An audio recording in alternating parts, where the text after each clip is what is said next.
Welcome everybody. I'm very happy to have a Orgyen Chowang Rinpoche to be here in this sacred virtual reality and to share the Dharma with all of you. And first, Anam Rinpoche and I will chant some prayers, lineage prayer. This is how we began the practice and those teachings in the Tibetan tradition. Welcome here, everyone.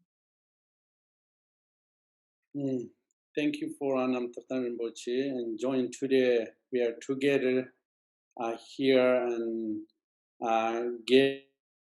share our experiences of Dharma for everyone here attending.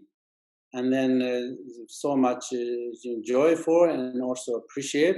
Then also everyone have here enjoying together. I hope you have a good experience during our conversation or teaching or meditation. And therefore, and that's the reason we are live this virtual reality video and create enlightenment, also extraordinary experience through the video. Therefore, Anam Thubten Rinpoche do the lineage prayer first, then I do the second. Thank you. Dorsam garva kara sam pama kara jimbani huna sozara namya tertan jarsa so katravama namla sorvande.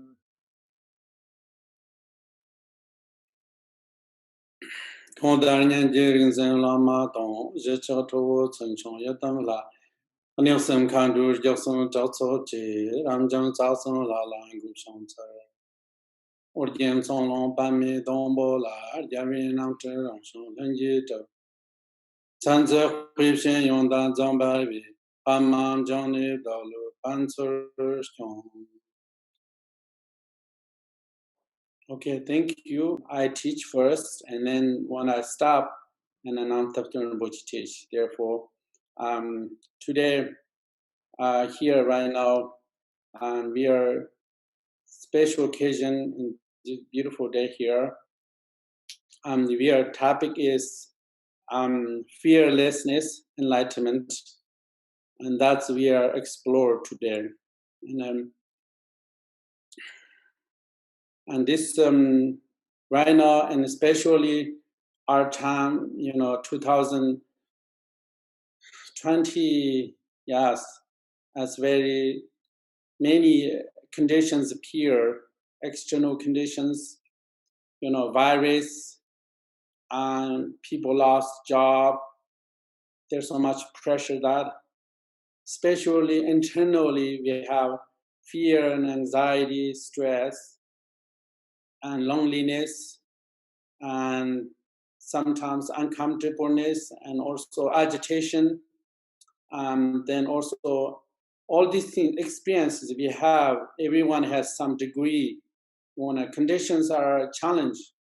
And today, Anam Thubten, we are addressing how do you really addressing these challenges, external challenges just mentioned, and especially how we can do through meditation practice, Dharma practice, and how we can deal with these conditions. Where's strength? How to bring strength every moment. That's really are the real today's teaching. First, I want to say is, today's topic is fearlessness and fearless enlightenment. Today, I want to address the first is the cause of fear. What is really cause of fear? In order to know fearlessness, you need to know the cause of fear. What is really cause of fear?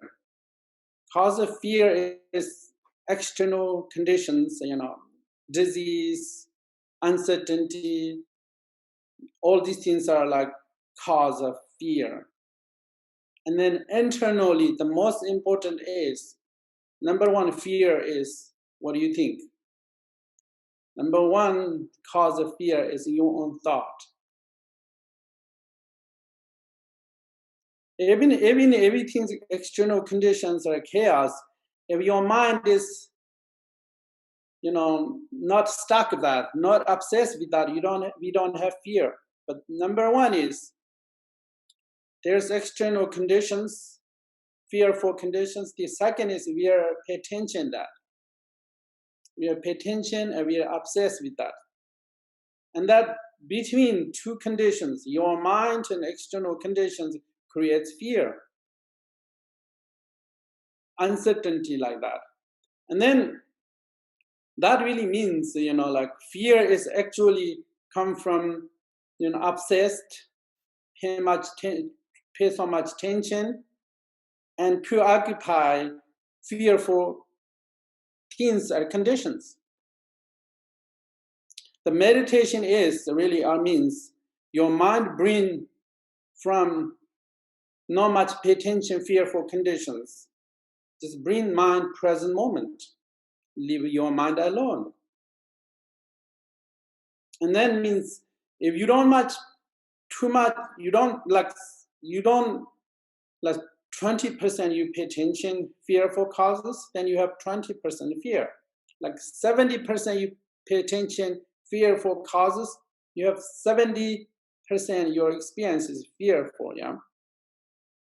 Therefore, sometimes like there's called alcoholic means like drinking lots of alcohol, yeah, too much drinking alcohol, alcoholic, like there's foodaholic means like they always eating, it's too much, like, and so fearaholic means like always pay attention. Anywhere there's fear, cause fear, you go there. And very, like they're called, thinking too much, pay attention. A fearful things called, fearaholic. I don't know that's term, but like that. For example, it's similarly, there's so many conditions everywhere. Doesn't matter. Even before this virus, there's so many conditions can make you fear. But as fearful is how much increased fear is, the more thinking that it means 70, 80% you pay attention is fear. That mainly I think we cannot change in external conditions, but we can change in our attitudes toward that. And then I think I want to talk about first cause of fear. This is a very beautiful quotation from Dantas. Danta, what this is, thoughts are the demons. The demons come from your own mind. When you know your mind is innately pristine, there's no name even the demons. Thoughts are demons. Why thoughts are so demons? Not like external demons, like someone really, like movies, there's like vampires that we call external demons. Thoughts are a little bit more dangerous than that. I don't know where's vampire. No one sees vampire, but every day people face demon thoughts, demonic thoughts. Therefore, thoughts that become demon means thoughts make you upset, like sometimes anger. Why we are angry? Why we are separating? Why you are disappointed? Because everything that we are thinking, and not the other called. There's called. This is very called term is boy's head. Something come to, appear your mind, went to your consciousness, and you believe that, and then you're upset, or angry, or fearful, or stressful. Or that is called, the Tantra says, the thoughts are the demons. Because why thoughts are demons? Demons, they cause of suffering. Therefore, I think you want to reduce your fear. That means reduce your thoughts, reduce your negative emotions, and not much obsessed fear causes. Therefore, fear causes external conditions, mainly your thoughts, emotions. and your thoughts are like negative, then is there less fear. Negative thoughts produce less fear, many people, some countries produce lots of oil, oil, so many, like Saudi Arab, they produce lots of oil. Similar, thoughts produce so much fear or anxiety or like stress. The thoughts thinking over and over and again. Therefore, where cause the fear is external conditions, is your own misjudgment, misperception, judging others, judging yourself, all many things that produce fear. And they call that is I think I just address the causes of fear, and causes of fear is very, very, very important, therefore, understanding. And then I want to talk about this short session, causes of fearless. What do you give you? How do you attain fearless? What really gave you fearless? Fearless come from pay attention something positive, extraordinary. Therefore, this world is so many, causes of fear. We are just many things. I always tell, people, what I says, this is very, we believe causes of fear, but we don't believe causes of fearlessness. That's called negativity bias. Means negativity bias, anything, something fearful, no question, you believe immediately. But something fearless gave you have a question. I don't know what that is. That really true. Then you have begin to question. Any fearless, like meditation, Dharma, or like Buddha, Padmasambhava, then suddenly, question about that. But something makes you fear, something makes you angry, you don't question, just immediately believe. I think they call that, sometimes they call negativity bias, because negative mindset is habituate, very strong habit, just automatic. Therefore, I think this is very important. Cause fearlessness. I'm my own experience, many years. I think fearless causes very important. What it really are, we need to have strength, mental emotional strength. Mental emotional strength come from fearless causes, like meditation, positive emotions, and and then meditation and compassion. Therefore, especially the Dzogchen teachings are embodiment of fearlessness. There's Dzogchen term, Gomzong Molam says, when I am the naked awareness, the whole world is collapsed. I have no fear. When your mind is totally pristine state, your mind is not totally pristine state. Pristine is there's no pollutions, there's no thoughts, emotions, mental events, pristine state. Whole world is collapsed. There's no fear because there are no mental events. I think that's really all. Cause the fear is these things, like take refuge, bodhicitta, and then is some meditation, Dzogchen teachings, especially is very important. That for me is many years. What gave me strength? How do I achieve fearless? These teachings gave me fearless. Also, these teachings gave me strength.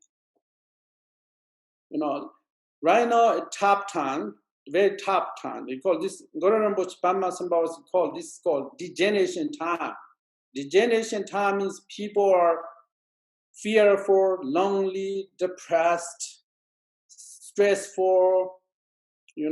There's so many difficult external, there's so many disease, challenges, weapons. People are not, very difficult way die. Family, families not get along each other. Husband and wife is fighting. All these things everything's are crumble. And then world is poorly designed, And when you do that happen, that is called degeneration time and very difficult times. And that say, Guru Rinpoche Padmasambhava says, and then is the Vajrayana teachings, especially Dzogchen Chimbo teachings, are designed to give strength, also fearlessness.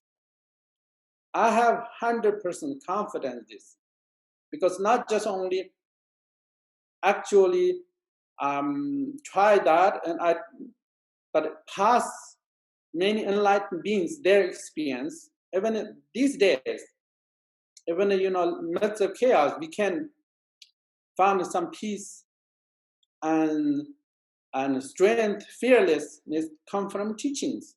For example, myself, I don't know, I don't have these tools, these teachings, useful tools, yeah. I call tools, Tools means you can fix, When you fix car, you don't have tool, you cannot fix car.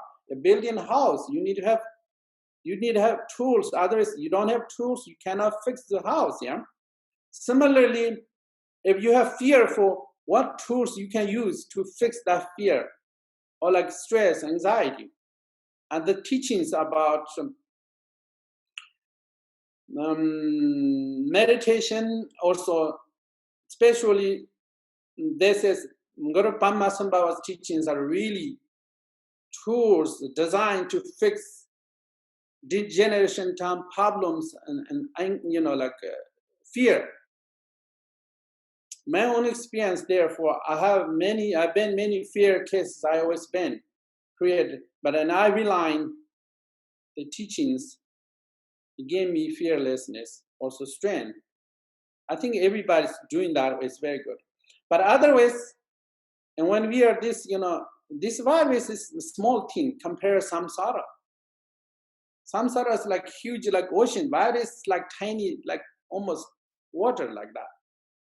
And that really reason means, and this confusion, complicated world, we need to have lots of tools to survive or bring meaningful life. Therefore, these teachings are very important for everyone and humanity, for the practitioners. Because my inspiration, fearlessness, and strength come from these teachings. Then I share other people, Anam Thubten will share other people can also gain fearless and strength. I think that's really important.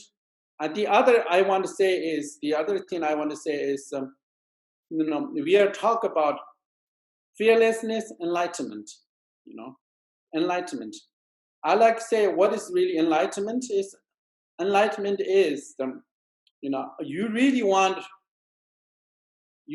There's fear. That's really reason we need to reach enlightenment. Enlightenment is very important because fear is dominant our life, and also fear and stress, anxiety.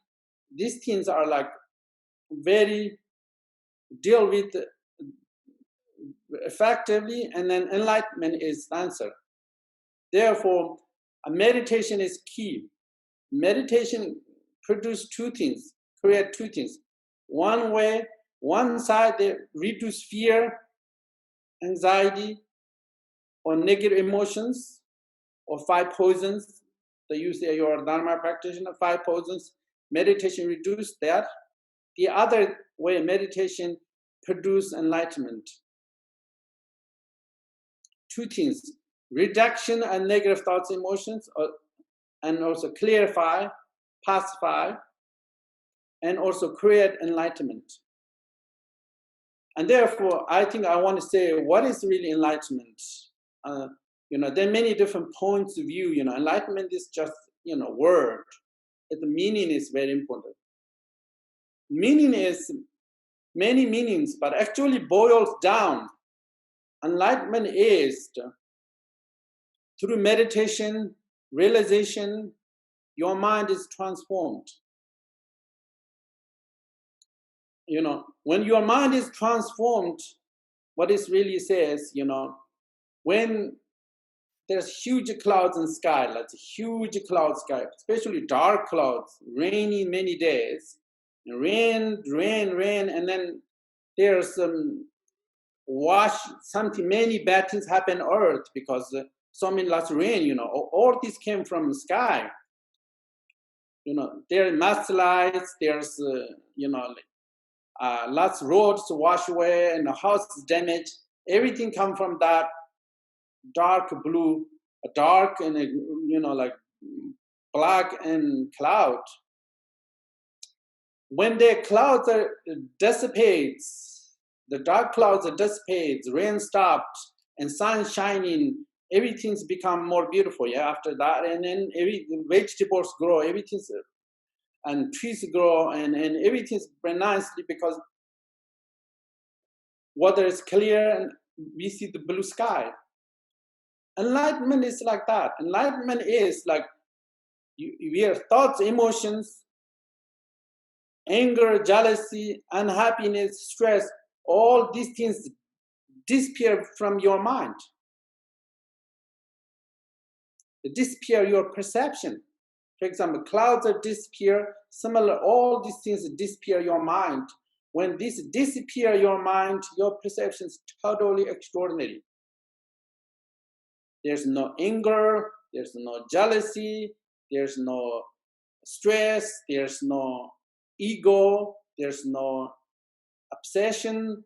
All negative emotions, thoughts are diminished, and your consciousness is totally pristine awareness. Yeah, right. And 7 days a week, 24 hours, not just only occasionally, and that is called enlightenment.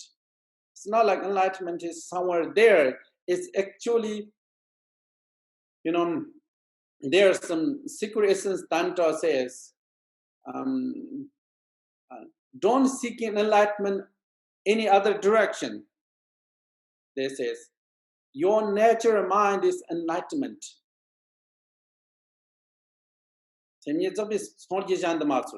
You cannot find enlightenment in other places, but your own natural mind. Natural means you discovering natural mind is enlightenment. Therefore, when your enlightenment is achieved, means you really experience, through meditation, you really experience your unconditional, perfect awareness, then your world is perfect. Because therefore, human beings, this amazing thing is, we cannot look in perfect, like beautiful outside, it's very conditional, very circumstantial. But when your consciousness has become beautiful, everything's become beautiful. Yeah. When your consciousness become pristine, everything's become pristine. Because this is called enlightenment. Therefore, I think in seeking enlightenment is, I always, people think, I think the value enlightenment and how to appreciate that. If you don't know the value enlightenment, there's no inspiration. But inspiration comes from how much you know what is really enlightenment, how beneficial are, how useful are, how much useful are, how beneficial are, how much they are. Therefore, I think that that, and then there's inspiration. Inspiration is very, human beings usually, they're worthless. They don't know worth. They don't feel worth because there's nothing, everything's just ordinary, it's tables, cups, and highways, people not. But if you know the qualities enlightenment, you want to seek in that, you feel there's worth. It's meaningful living this earth. I was, like sometimes wake up, like morning or evening, I was, very comfortable because what really gave me more comfortable means, oh, someday I experience enlightenment. This moment. I think this is, my teacher Jigme Phuntsok Rinpoche always says,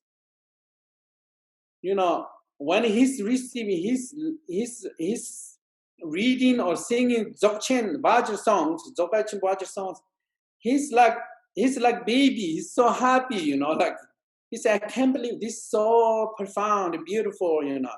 I'm very fortunate, you know. I'm very fortunate. This is something special. And he says he's like baby, you know, just means very enjoy, very inspired.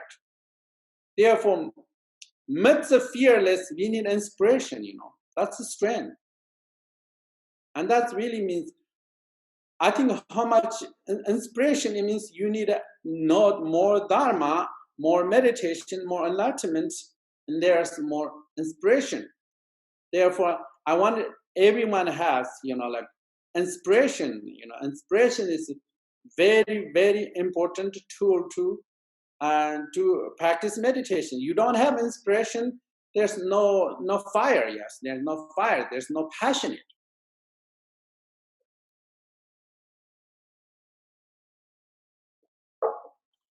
Yeah, we have many passion, many things, but I think passion is, you know, like neutral. Yeah, and you passion, what kind of passion you have? I think reach enlightenment is, that's also passion. I feel that, you know, there's urgency, there's enthusiasm, there's even the physical, you know, physical experience, you know, that is, I think that's really powerful inspiration, and sometimes called bodhicitta, like that. It's really, really important one is cause of fearlessness and cause of, cause the fearlessness, no, enlightenment. Enlightenment is that. Therefore, you know, enlightenment is like that. Then I say, what is really conditions enlightenment? What is really condition enlightenment? I mean, condition enlightenment is very important condition. We need to recognize the condition is enlightenment is. Number one, I think, is the meditation. I think meditation is the number one cause, condition enlightenment.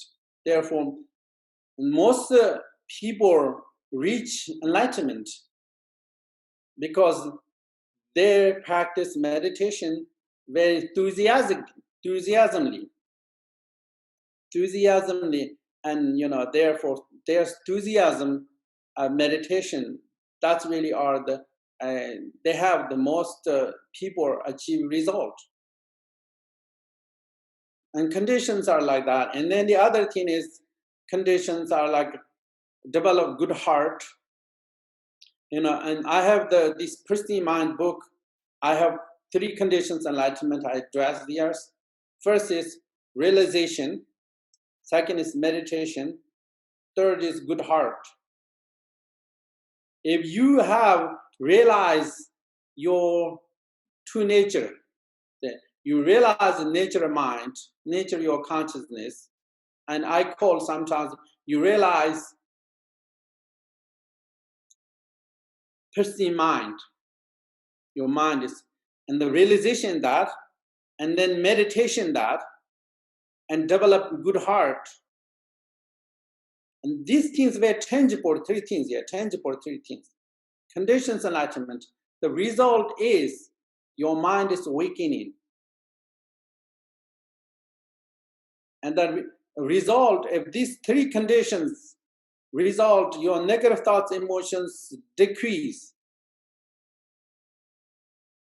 And then your nature mind, your compassion, love, enlightenment, or like happiness, a great bliss, all these things expanded.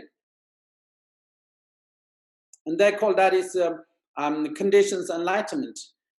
I think that's very important, you know, like sometimes we are saying enlightenment is something mysterious. It's not mysterious. It's really, really powerful. It's a really powerful experience. It's, especially Dzogchen, they says, you can reach enlightenment this lifetime. Means you can discovering enlightenment this moment if you have the right technique.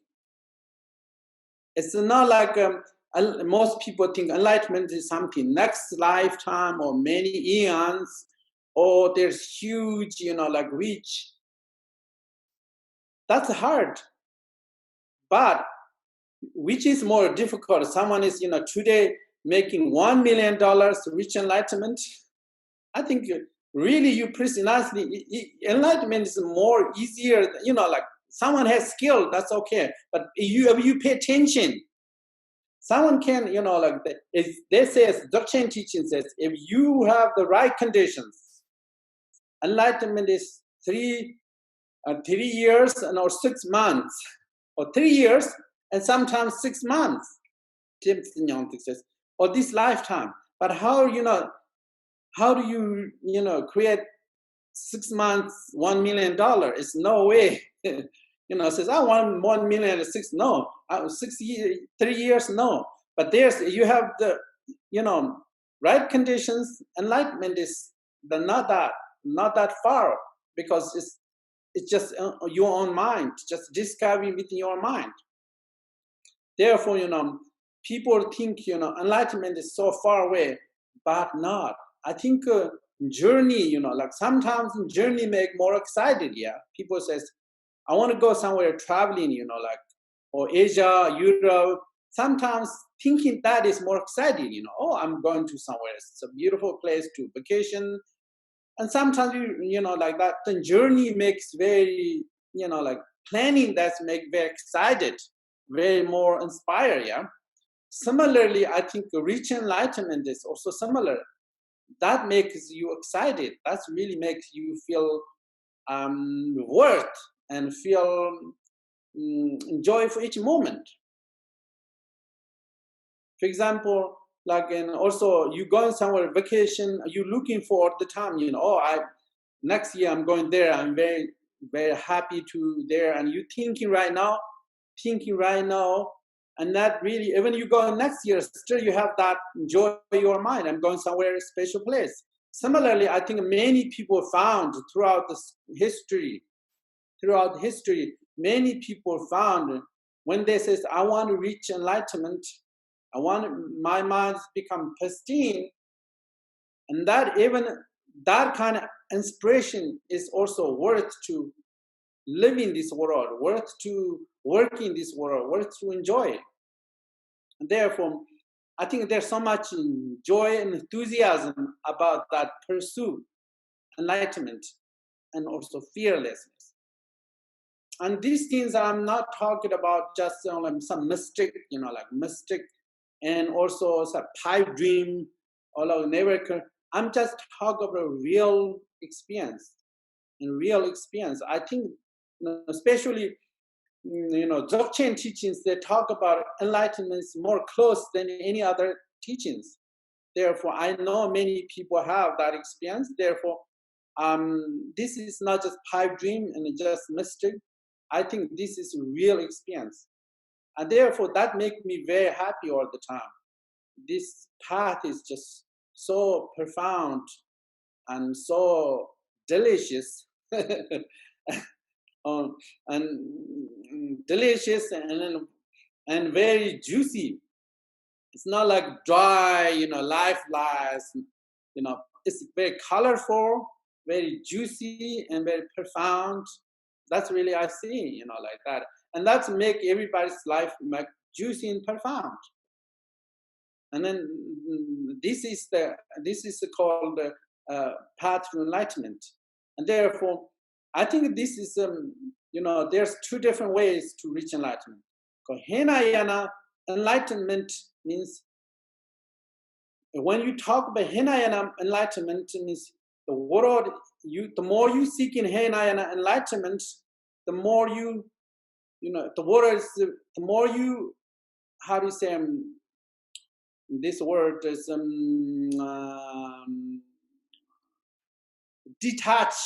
detachment. There's more detachment, ordinary worldly life, and then also a little bit nausea in life, and that really,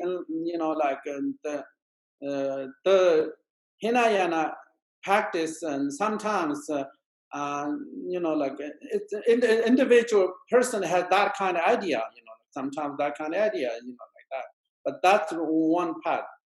But the best way to practice is especially teaching the right way, like Dzogchen point of view, what's really enlightenment is.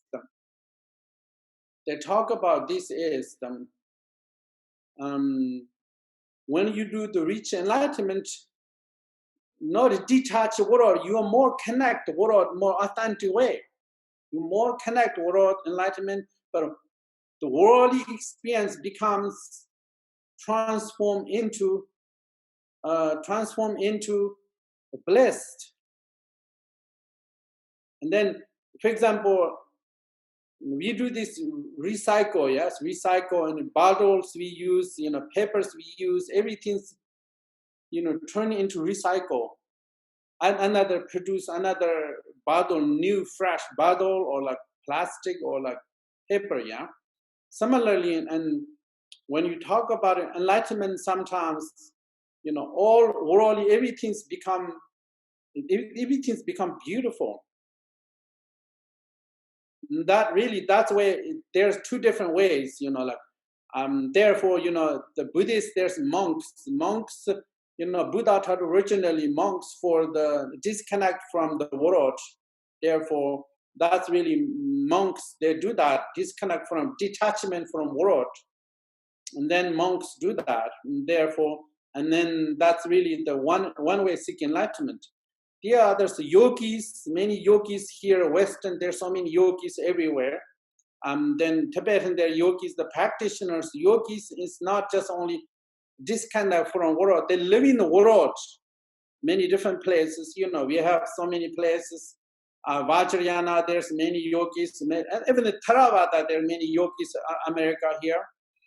All these practitioners, they live in the world, but at the same time, live in the world, and then also, and whole entire worldly experience cooperate path to enlightenment without rejecting, without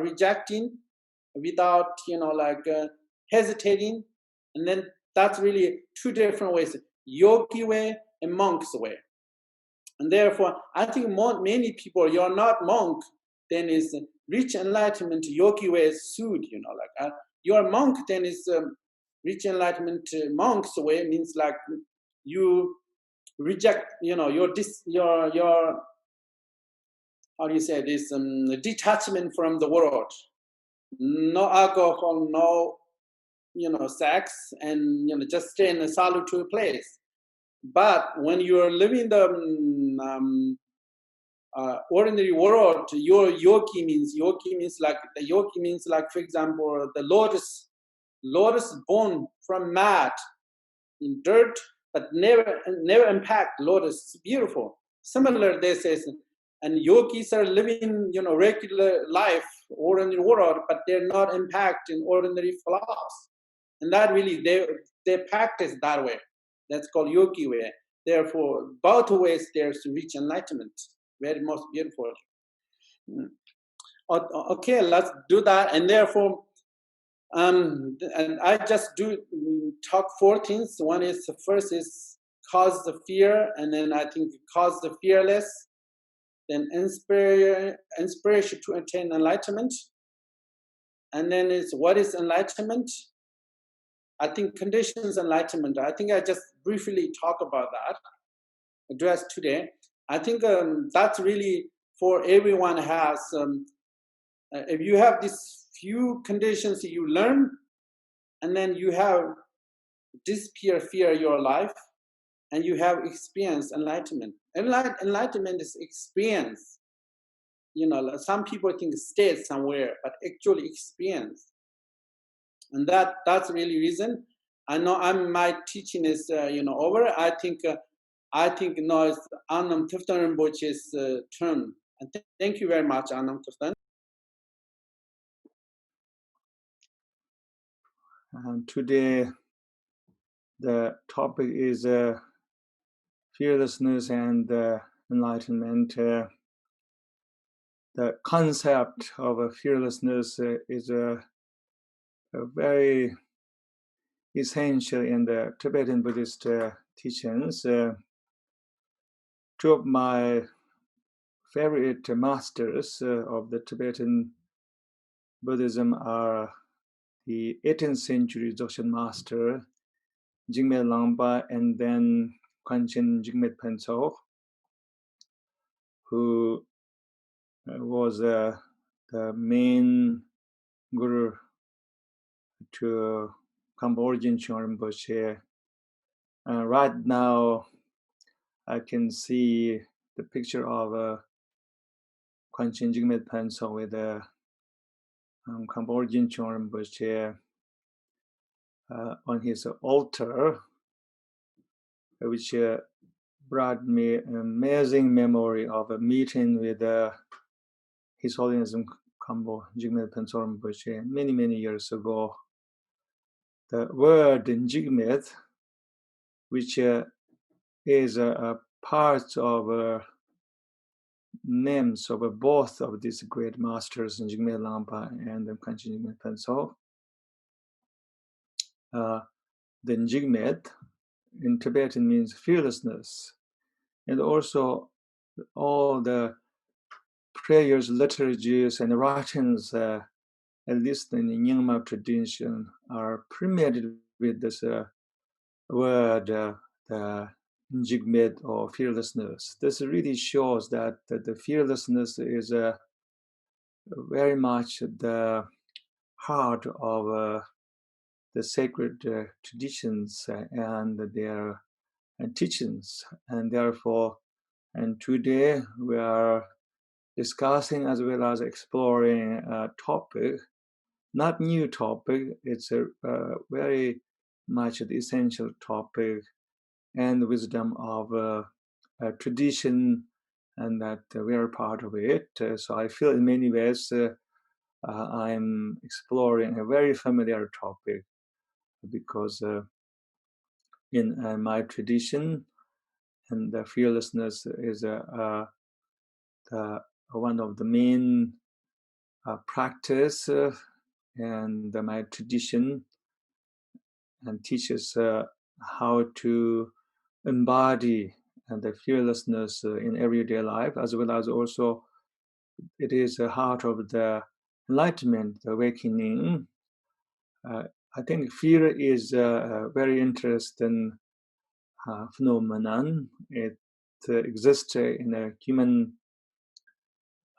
system, human consciousness or human psyche, as well as it exists also in other animals too. So it's sometimes very evolutionary and primal, and yet even though it seems so primal, and there are ways that we can work with our fear, and even to a certain extent go beyond or to transcend it. Human beings have amazing capacity, so much that we are able to sometimes transcend this very biological primal impulses. If we won't go very far, if we really want to realize the highest or the unconditioned freedom and fearlessness, and there are these great yogis, Mahasiddhas, even today, who pretty much transcended the fear, the human fear, in many ways, but almost it's impossible for minds of many people that we can transcend some of the very basic primal fear that seems to be like part of our being. That understanding or point of view is rational in itself.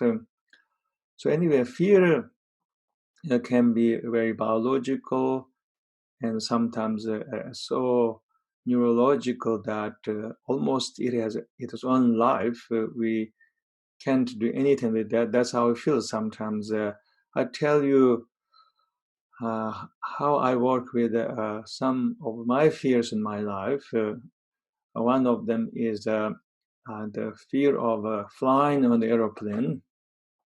As you know, I used to fly quite a lot in the beginning, I was very excited to fly and to travel everywhere.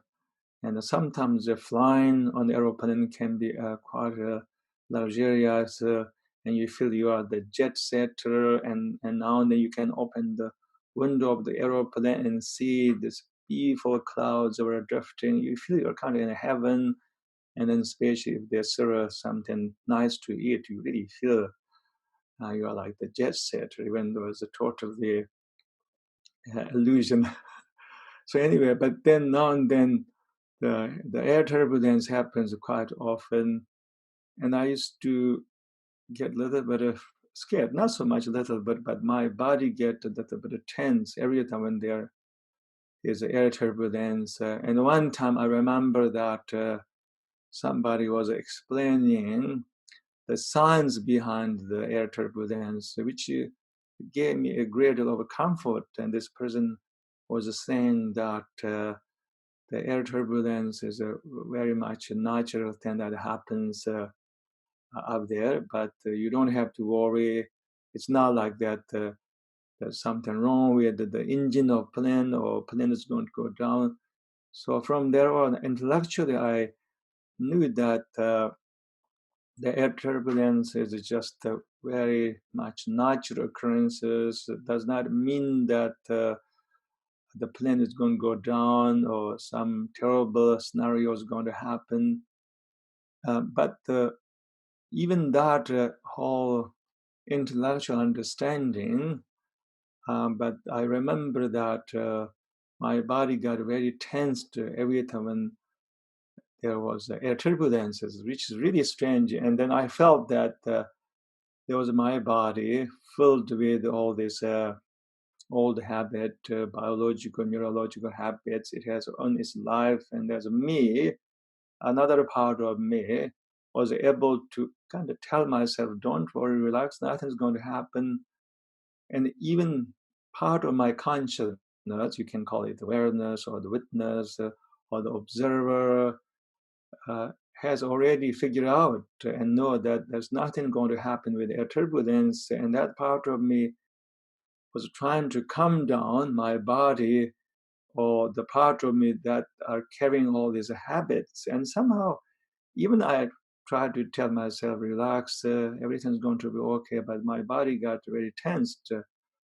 What I did is I actually started meditating, and sometimes I recited mantra. That was extremely helpful. Other times I simply started meditating, put my hands on my knees, and relaxed my shoulders and started just paying attention to what is happening in my body and even towards my breath. And eventually I was able to just relax without even paying attention to anything, the breath or body, the sensations. And then I felt this amazing peace while the turbulence is still happening. Kind of didn't really matter. Almost felt I'm in some kind of Disneyland and really enjoying a wild ride. And it was quite actually fun to have that the sense of a stillness while the air turbulence is happening.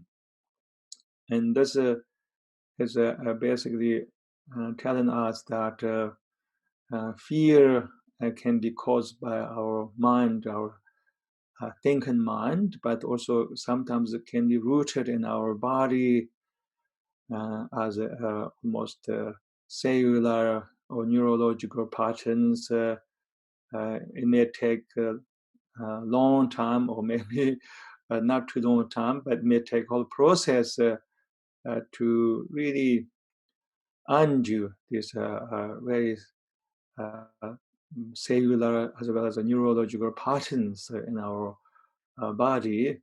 But in general, I think fear is just part of our life and it can have its own intelligence. There's nothing wrong with the fear, but the fear becomes hindrances when it influences our everyday life and also it somehow unconsciously motivate us to make wrong choices or to hold us back from fully actualizing our potentials, or to live our life fully and to truly enjoy what life can offer us. And then fear becomes an obstacle. I think there are different ways how to work with the fear. It depends on the how much liberation you want to experience. I think in the Western and psychology, maybe there are already various methods how to work with and fear. You can talk to a therapist, or you can maybe whatever do some simple meditation like washing, breathing, or you can always take shower to at least get rid of fear for a while, or to dance while doing. But in the tradition of Buddhism, such as Vajrayana, Tantric Buddhism, and we sometimes offer this very radical methods, so radical that it's not something that anybody can do unless you have the right instructions and wise and skillful master who can lead you. But there's a very radical practice that can uproot your fear and to allow you to experience a transcendence. And for example, some of the radical practices that in Tibet, the masters send you to places that you're really afraid of. As a culture, many Tibetans have a fear of demons and monsters, and also we are really afraid of like dead body. I heard that some of these great yogis who really want to transcend their fear intentionally went to a cemetery and stay there for a few days, or sometimes they sit next to a dead body and just meditate in order to burn up their fear and then just transcend it. I know this sounds almost impossible, but in Tantric Buddhist tradition, and there are many yogis who literally transcended the fear. When I met with the Jigme Phuntsok Rinpoche many years ago, I had a really wonderful experience, and he was visiting United States. He was staying at someone's house in Napa Valley in Northern California. I had the fortune to see him. I sat in his presence and I felt I was sitting in front of this mountain, this great mountain, holy mountain. And the energy that he exuded was this fearlessness. I felt this is like the great mountain of fearlessness. But his fearlessness wasn't like some kind of stoic fearlessness, but full of love and compassion. And he even gave me some heartfelt advices. I felt I was so much loved by him. And then later I met with Orgyen Rinpoche, who's here right now. Orgyen Chowang Rinpoche was one of the first disciples of Jigme Phuntsok when he built this famous monastery, Larung Gar, which hosted now almost 10,000 monks and nuns. It is considered the largest Buddhist monastery. But in the beginning, there were a few hundred monks, nuns, and Orgyen Chowang Rinpoche was one of his first disciples. In many ways, Orgyen Chowang Rinpoche reminded me of Pristine Jigme Phuntsok. And therefore, even today, when he was given this talk, I felt there's fearlessness, which was really amazing, fearlessness and enlightenment. And therefore, I feel that right now we are listening to his profound teaching, but I feel that we are also receiving this amazing energetic transmission of fearlessness and enlightenment, and that has been somehow transmitted in the lineage by one master to the next master. So often in these wonderful Dharma teachings, there's, of course, a more intellectual understanding that we can gain by listening to the words and all these beautiful concepts, but also there is there's energetic transmission that we can experience, which is really the heart of the teaching. So anyway, what I'm trying to say is that in the Tibetan Buddhist tradition, especially in Vajrayana, we usually use these radical methods to invoke almost intentionally our fear and then confront with our fear, and then to even transcend the fear by realizing and that the fear is a state of your mind, but it's not really the true nature of your mind. It can be transcended. And also, it's very powerful to face your own fear. I think we all have a fear and that we don't want to even experience. We live in some kind of comfort zone, psychological comfort zone, where we don't have to face with our fear. And there are so many strategies that our ego use not to face the fear and just let it be somewhere. I call it in the dungeon of the house. That sound maybe a little bit old analogy, or maybe the lower compartment of the refrigerator. I hope you understand, you relate to this example. In some houses, people really relate to this analogy, the lower compartment refrigerator of the consciousness, where you don't really look so much there, and until things start getting stale. So there's places in our consciousness where we almost push away our fear, because fear is extremely uncomfortable. It's so uncomfortable uh, physically and also emotionally. When we experience fear, we lose joy, we lose our creativity, and we lose our ability to think straight. It's just we feel we are in this kind of tornado almost energetically. So it's very uncomfortable. We all know that, really uncomfortable. And even the uncomfortableness of the fear often expressed in our body. And emotionally, we feel we are in this conflict with the present moment. And we feel that and somehow we are challenged, or we are maybe even attacked by life, who knows.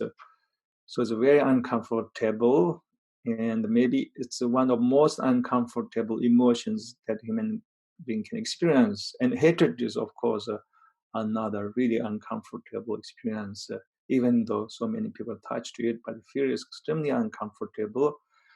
And therefore, I think we come up with these unconscious strategies to hide the fear somewhere, not pay attention to it, and to create this kind of comfort zone, externally and mentally, where we don't have to face the fear.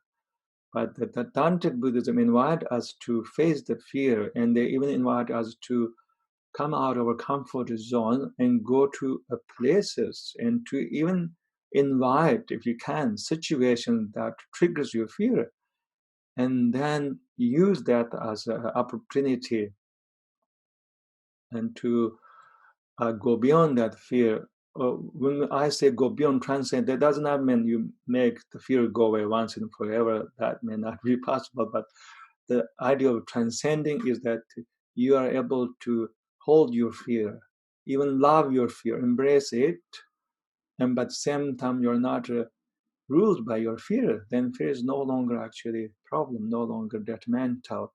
That's what transcending fear means. It does not mean that you make it go away completely, never comes back. That can be the wrong interpretation of a transcendence. So anyway, of course, it's not like we have to go somewhere to cemeteries and to experience fear, or to meet with somebody who challenges us, or to invite intentionally conditions that scares us. I think if we have the willingness to look into our consciousness, into our psyche, and there will be fear. I think fear is somehow dominating our consciousness indirectly, even though we may not feel we are totally bombarded by fear.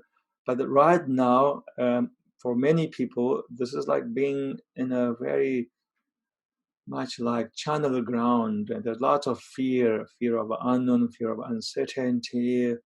There's so much fear right now.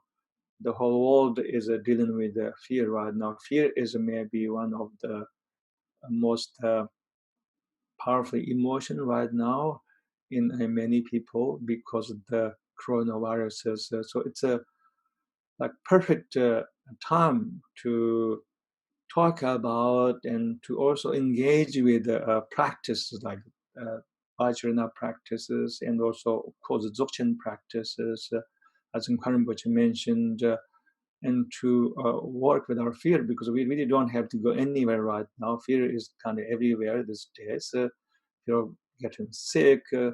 I went to do some shopping in my local grocery store yesterday, and there was obviously this fear everywhere, fear of being sick and fear of uncertainty. So fear is everywhere. So this is really a good topic right now. And now I would like to go to the heart of a matter, how work with fear. First, I think we have to let go of the fear in relationship to the fear, or fear of the fear. And that's another big problem, fear of fear. I think we all have that. Maybe that is the biggest fear. To me, fear is quite uncomfortable, but it's not the ultimate hindrance. The ultimate hindrance to our inner freedom is the fear of fear, because with the fear of fear, we don't even want to go there. We just want to run away and hide away our own fear as much as possible. And then that cripples us energetically. So first, we kind of have to let go of the fear of fear, and realizing that fear is not like this ultimate danger, this invisible demon, and fear can be our friend, as well as fear can be sometimes a doorway to freedom, love, and courage.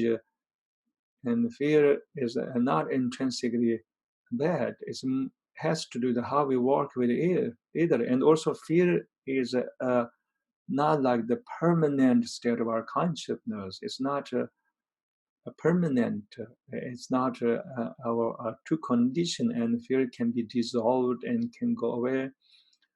And therefore, first, our practice should be to have the willingness to work on this very important step, which is to let go of fear. And you can come up with narratives, sacred narratives, to work around your fear of fear. And you can use like Tantric Buddhist or Dzogchen narratives, such as you can even regard fear as a door to liberation. Just see, the moment you said that phrase, I think something will change in your brain, in your body. Let me say that word again. If you tell yourself fear is a door to the liberation, can you feel energetically that your whole relationship with the fear is changed? It's an immediate impact happens. I think that's why the teachings, mantras, verses, the slogans, and have so much impact, like immediate impact on our consciousness. If I tell you, oh, fear is terrible, fear is bad, evil, I think you have a totally different response in your brain. But if I tell you right now, the fear is a door to the liberation, not something that you have to be afraid of. And if you make friend with it, if you shake hands with the fear and have tea with it, maybe the heart of fear is not this evilness, this danger that we have to be afraid of, but maybe it's the door, the secret door to the liberation. And then can you feel that energetically, totally feel this new relationship with the fear? And then when fear arises, you could remember that, say, oh, this is the door of liberation. Now I'm really next to the door of liberation. How lucky I am. And then all you need is just to witness. And this is the Dzogchen way.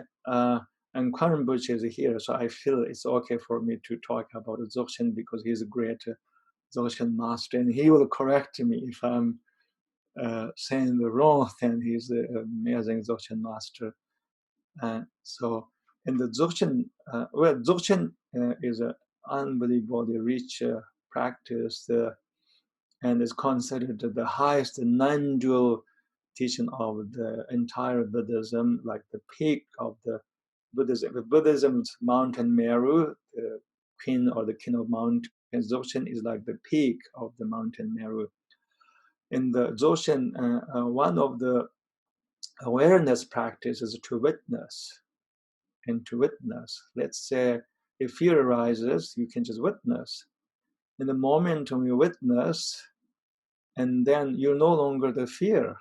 Fear is there, but you're no longer identified with the fear because you're witnessing. And then who is witnessing? Where there's no really ego or no personal self or higher self who's even witnessing the ego, and you can't even find who's witnessing. And then there's this sense of being totally like egolessness in a way that this very contracted the small version of self dissolves right there. So, and that there no more the self, egoic self that can hold on to fear anymore or react to fear.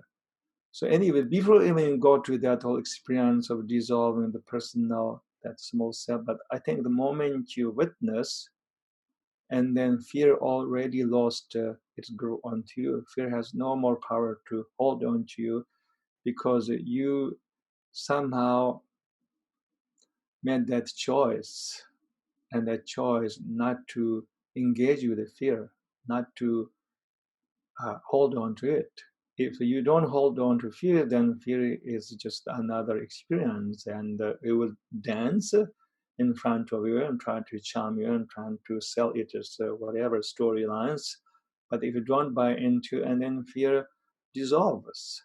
And therefore, in the Dzogchen meditation, especially in the open awareness, they always say that all experiences are the same. And that's very hard for us to understand in our everyday life. All experiences are not same, right?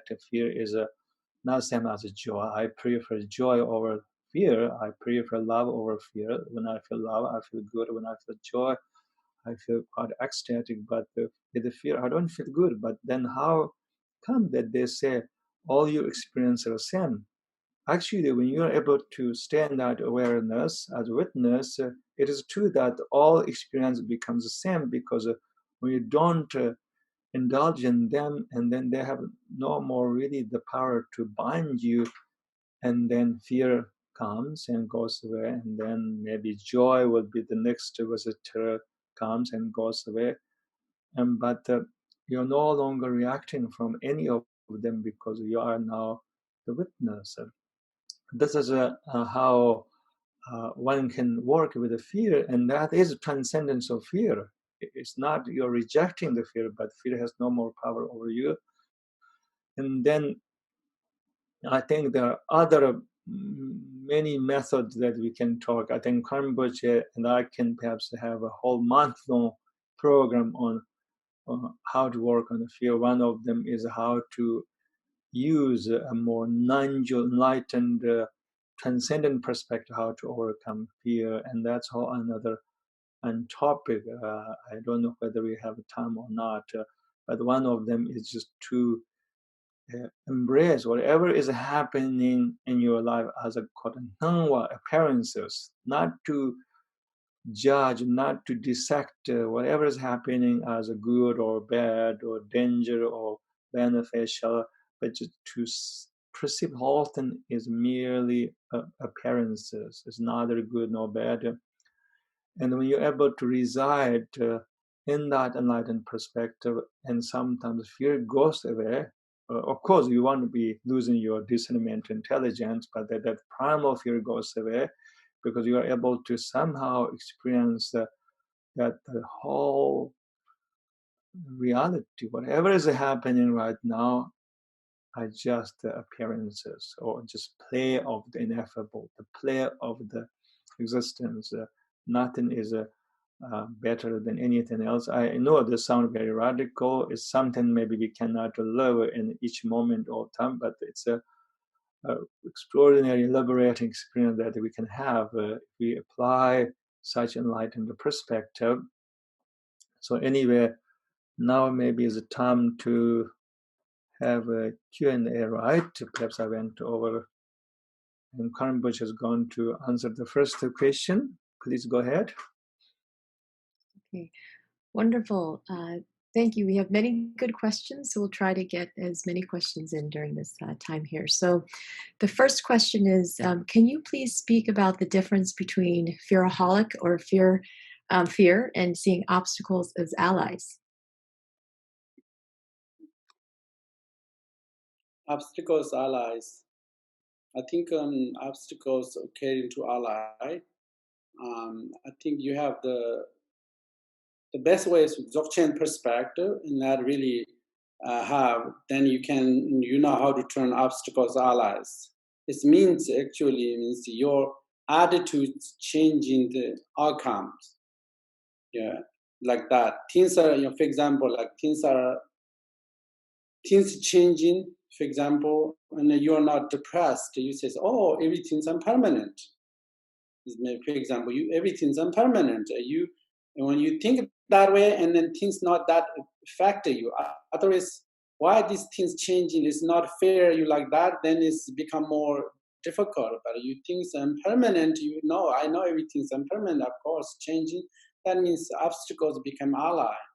Every time something obstacle happened, you need wisdom there, you need compassion there, you need like meditation, anything you dare witness that obstacle, and then you can turn turn it into ally. But most time what happens, some obstacles occur, and then we respond as fear, or angry, or like upset, and you responding is through negative emotions, then obstacles become obstacles. And then that's really are like someone you're angry, then you apply compassion. And that really means you can bring anger to maybe solve that problem. There's some conflict, and you apply your wisdom, you apply your meditation, you apply your reasonable mind, rational mind, and then maybe you can turn into that ally. Therefore, fear to ally is you need to have meditation. The Dzogchen meditation is best, and usually that's the best one. And because many people have, because fear arises, this is your mind. The number one is don't follow past, don't anticipate in future, stay present moment, leave your mind alone, and then you reduce your fear. May fear become enlightened awareness. Fear become like fire to fulfillment. I think that's called fear become ally, and I think that means your mind is, the bottom line is your mind is controlled by positive emotions and meditation, and then things become ally. And then your mind is controlled by, dominated by negative thoughts. Forget fear. Of course, fear becomes source fear, but even the good experiences become source suffering. Therefore, depend how much your mind is controlled by. And therefore, mind is the meditation and the compassion, wisdom, that's important to everyday life, because they can turn fear to ally. Wonderful. Thank you so much, Rinpoche. So there are a lot of questions on fear today. So the first question about fear here is, how do I relate to the fear about decision making? A lot of this person's fear is related to making the wrong choices or the wrong decisions. So do you have any advice on how to relate to this type of fear in relation to doing the right thing or making the right decisions? Thank you for that question.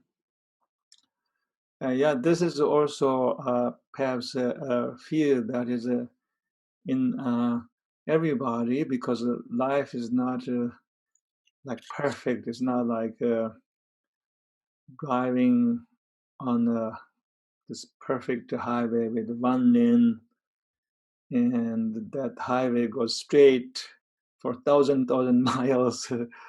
It's not like that. Life is it's almost like sometimes driving in a zigzag. That's what a life is supposed to be. Life is not supposed to be perfect, and therefore, in some point, I think everybody realized that they have to come out of any kind of illusions about life, uh, life being perfect, or everything's going to be utterly benevolent without challenge, and everybody will go through some kind of adventure in their life, where we feel that our hearts are broken, we're confused, and maybe we had some difficulties, and then the fear develops, fear of making the wrong choice. This is a very human thing. I'm so glad that you have the courage to bring up and that question, and that the fear is not totally unreasonable. There's a wisdom in that fear. I think that the fear is trying to teach us, maybe teach us how to be wise, and has many lessons. But when that fear becomes so powerful, when it started dominating our consciousness, then what it does, it basically almost like energetically starts to stifle us and contract us in a way that then almost that becomes this invisible chain in our psyche, and it really prevent us from moving forward or to explore the unknown, exciting frontiers of life. And then we want to stay small. We want to just stay in some kind of a mental bubble. Don't want to go away. And while life will be passing, and I think such fear can be a detrimental for creativity, and also can hold us from opening our heart and to be able to love, and even to develop compassion. So you kind of have to invite that fear in your meditation in order to work through it, and then just recognize it. To recognize that there's the fear of making wrong choice, and then whenever you make choices, sometimes uh, try to just energetically feel that you are somehow uh, grounding yourself at the center of your being. I use that expression all the time, center of your being. It's one of those kind of experiential, intuitive word that really doesn't have a particular definition. It's not like I can show you where the center of my being is. Not like physical thing, but I think energetically, everybody knows what I'm talking about, the center of your being. And there's a way that we can always feel to abide at the center of our being through prayer, through meditation, through concentration, through silence. And then once we feel that we are at the center of our being, and then we feel that our mind is no longer influenced or colored by our fear or our whatever insecurity or doubt, or greed, and so forth. Not any of those neuroses, but we feel that we're coming from a place that is very clear, courageous, has a integrity, fearlessness, and we just have to make the decisions as long as we are coming from there, and not to really worry so much about what result might be, because we never know what result might be, and then whatever result might be, kind of have to say that's up, not up to me, that's up to the universe. So you're off the hook. Wonderful. Thank you so much for that answer. Other questions on fear. So there are specific, a lot of people online, they have very specific examples of situations that kind of elicit fear. So this one person says, my parents will not have enough money to pay for their medical expenses soon. So do you have any recommendations or advice for how to deal with the fear and worry about specific situations like that? I think generally, I think the life is dominated by there's many conditions that produce fear. But I think most important is not much how much cause the fear, but actually how do you listen your say positive thoughts, you listen your wisdom. Solution come from wisdom, not fear. Therefore, listen your mindfulness, and listen your reasonable mind, and listen your integrity. I think listen positive thoughts. They always have good answers. But therefore, I think how do you do that? There's no insurance, there's no income. Then how do I can work that and ask other people, someone's experts about this, and also listen always your wisdom. Wisdom, Mapam Rinpoche says, good judgment.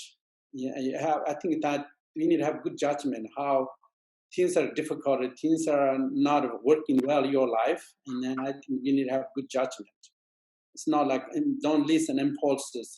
Impulses makes you weak. You listen to wisdom and listen your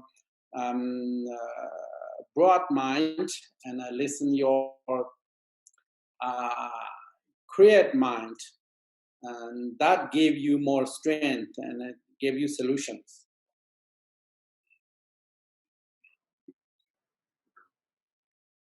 Wonderful. Thank you so much, Rinpoche.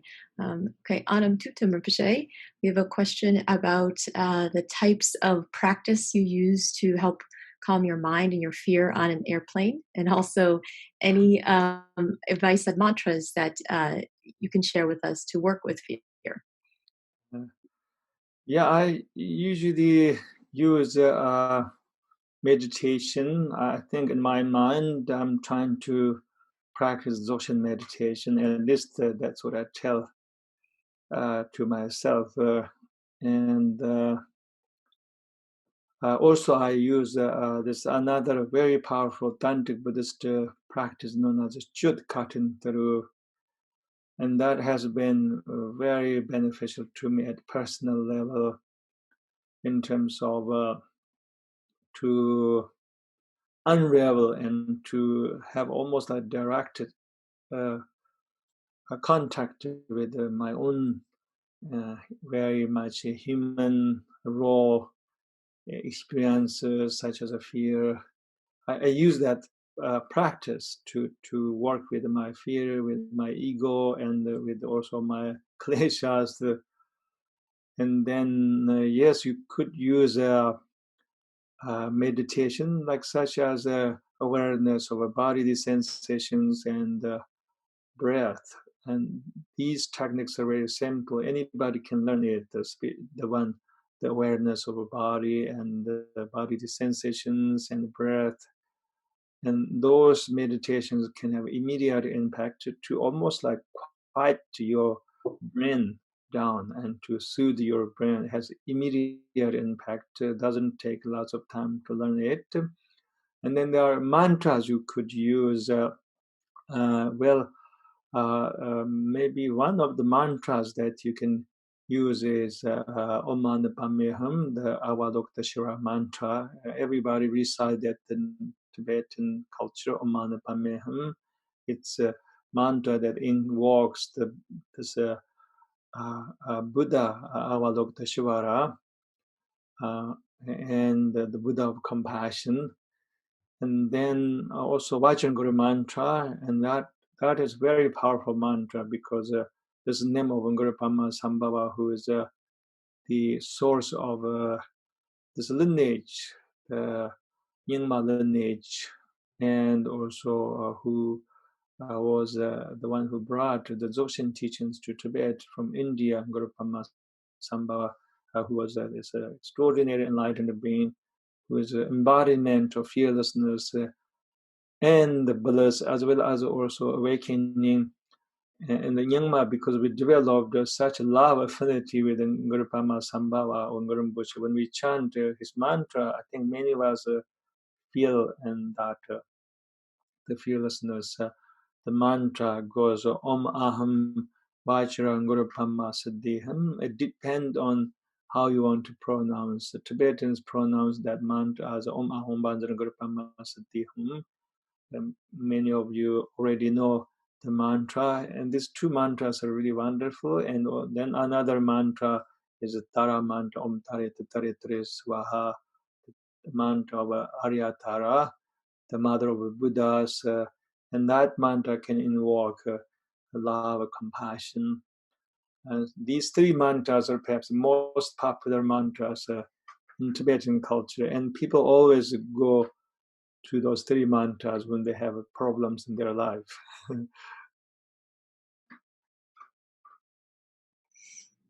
Wonderful. Thank you so much, Anam Thubten Rinpoche. Here is a next question for Orgyen Chowang Rinpoche. A lot of people would love some advice about how to support someone who's impacted by deep fear and anxiety due to these, very challenging times. Not only, non-practitioners, but children, family members. How can we help them with their own fear when they don't know or practice? I think helping others fearful. I think the number one is I see this people have yourself has a fearless presence. I think they can help automatically other people. And then also yourself is nervous, very anxious, and other people make other people fear because people think so bad. I think his fear, of course, his fear, then I'm fear, therefore, then other people make fear. I think you want to really help other people fearful. I think you need to have yourself a little bit more not fearful and a little bit more fearless, maybe more comfortable, and then talk to them with a comfortableness, a fearless way, talk to the children and talk to the other people, even some non-meditation, is give them comfort. And you have the fearless presence. And I think therefore other people feel more comfortable for they feel everything's okay. It's perception, this is perception because what you perceive that is other people perceive that, other people sense your energy, that it is. Especially, for example, when children, something happened, children, parents are become panicked, then children take seriously. Their children become more panicked because their children think something's wrong, really. And when something, something small thing happens, just drop something, children, the parents very comfortable, oh, not big deal, like that. And then children feels calm because parents are not panicky. It's very important to always give comfort others, means you're not nervous, you are not fearful, and that give you tremendous people, other people have fearless energy. Wonderful. Thank you so much. So we're almost at time here, so we'll give one last question to both teachers. So Anam Thubten Rinpoche, we have a question about bodhicitta, and this, people would like to know, how can we use bodhicitta to help others around us address the fear in the environmental that we share today in this challenging time? Bodhicitta is a very rich term, and it has everything that we're talking about: fearlessness, awakening, fearlessness, enlightenment, courage, love. It has everything, and I think it's the ultimate medicine right now, the bodhicitta. But what is a bodhicitta? It's not one-dimensional, and therefore, in the traditional text, there are two levels of bodhicitta: the relative bodhicitta ultimate bodhicitta. And that means that bodhicitta encompasses a whole realm of awakened mind, including aspiration, courage, love, enlightenment, non-dual awareness. Bodhicitta is always the best medicine. Maybe that's enough answer right now. More bodhicitta, please. That's all I can say. Wonderful. Okay, thank you so much, Anam Thubten Rinpoche. And last question for Orgyen Chowang Rinpoche. Again, how would Buddha see fear? I say again. How would Buddha see fear? Yeah, Buddha sees fear as I think the Buddha means like someone's reach enlightenment. Like say, fear is transformed into wisdom. Means Buddha don't have any ego. Ego means you have identification. I am this person. I want that. Like that kind. I want secure. Don't have separation. Mean you, that kind of duality. Therefore, Buddha's mind don't have that exist. Therefore, see, fear is like mental events, illusion, pure. And this is a good example. For example, Jam Gomokon, which described this is like, for example, when temperature goes down, then everything's become frozen, like winter time. That's Semchen Bin's experience. Semchen Bin's experience is everything's ordinary people experience, everything's frozen. There's when temperature going warm up, then everything's flowers, not the frozen ground is disappear, but everything's become flowers and trees, the environments become beautiful. That's the Buddha's experience. Buddha perceive whole samsara experiences, ordinary experiences become pure, pristine because the perception is very beautiful. That's Buddha saying that fear is emptiness, non-existent, and and that's way non-existent mental projection or like virtual reality. That's Buddha perceived a fear. That's ultimately that Buddha's experience. I think the meditators also gradually perceive that way.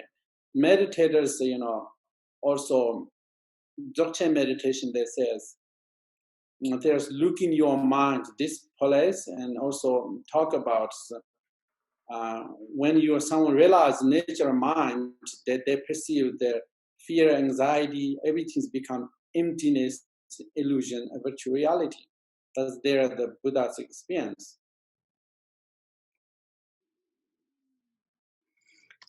Wonderful. Thank you both so much for teaching today and for your wonderful answers. Everyone greatly appreciates your time and your answers and your advice. Maybe now, can you please make some closing remarks for everyone? Thank you, everybody, for attending this teaching with Rinpoche, Orgyen Chowang, the amazing Dzogchen master. I feel really honored to share this platform with him, and his teaching has been inspiring to me for many years. I think he is somebody who really inspired me, and his teachings have a great impact on my personal life. So I'm so happy that many of my friends had a chance today to hear his voice of a very amazing Dzogchen master. Thank you, stay well, and stay in touch. Thank you very much, Anam Thubten Rinpoche. Shared platform today, and very wonderful. We have always very good connection. And Anam Thubten says, keep in touch. I hope we can do another sometime before future this. And have everyone has best wishes. I hope everyone has pristine mind and good heart. Thank you very much.